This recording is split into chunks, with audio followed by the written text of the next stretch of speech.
જય શ્યારામ મિત્રો. તો આજે મારે બનાવવાની છે સાઉથ ઇન્ડિયન ડિશ એટલે કે ઢોસા ચટણી સાંભાર. એટલે સૌપ્રથમ મેં દાળ બાફવા મૂકી દીધી ને ત્યારબાદ ટોપરાની ને સિંગની ને મરચાં ને આદુ એની ચટણી બનાવી નાખી, થોડી ધાણાભાજી નાખી હતી. ત્યારબાદ રેડ ચટણી બનાવી, એમાં સૂકા લાલ મરચાં, ડુંગળી, ટમેટાં અને લસણ એની રેડ ચટણી બનાવી નાખીને ત્યારબાદ બનાવ્યું દાળનો મસાલો.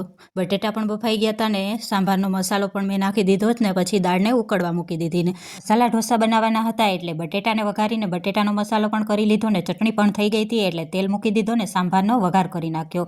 વઘારમાં રાઈ, જીરું, સૂકા મરચાં, તમામપત્ર, લીમડો એવું બધું નાખ્યું હતું અને ત્યારબાદ બધા બેઝિક મસાલા નાખ્યા અને લાસ્ટ લસણની ચટણી નાખી અને મસ્ત મજાનો મારો દાળનો વઘાર પણ થઈ ગયો હતો. પછી એમાં દાળ એડ કરી દીધી મેં અને જો મસ્ત મજાનો મારો સાંભાર બનીને તૈયાર થઈ ગયો છે ને હવે હું ગરમા ગરમ ઢોસા બનાવું છું. અને હા, તમને આ મારી સાઉથ ઇન્ડિયન ડિશ કેવી લાગી એ કમેન્ટમાં કહેવાનું ભૂલતા નહીં. પછી બધી જ વસ્તુ તૈયાર થતાં તન્મયની મેં ડીશ બનાવી દીધી ને તન્મયને જમવા આપી દીધું. પછી એને પ્લેન ઢોસો ખાવો હતો એટલે મસ્ત પ્લેન ઢોસો પણ એને બનાવી દીધો ને પછી બનાવવાના હતા મનોજ માટે ઢોસા એટલે મનોજને ખાવાતા મસાલા ઢોસા એટલે હું મસાલા ઢોસો બનાવવા માંડી.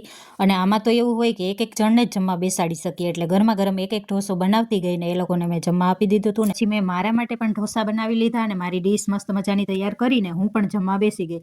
અને તમને આ વિડીયો પસંદ આવ્યો હોય તો લાઇક, શેર ને સબસ્ક્રાઈબ કરવાનું ભૂલતા નહીં. તો બાય બાય, હવે મળીએ નેક્સ્ટ વિડીયોમાં.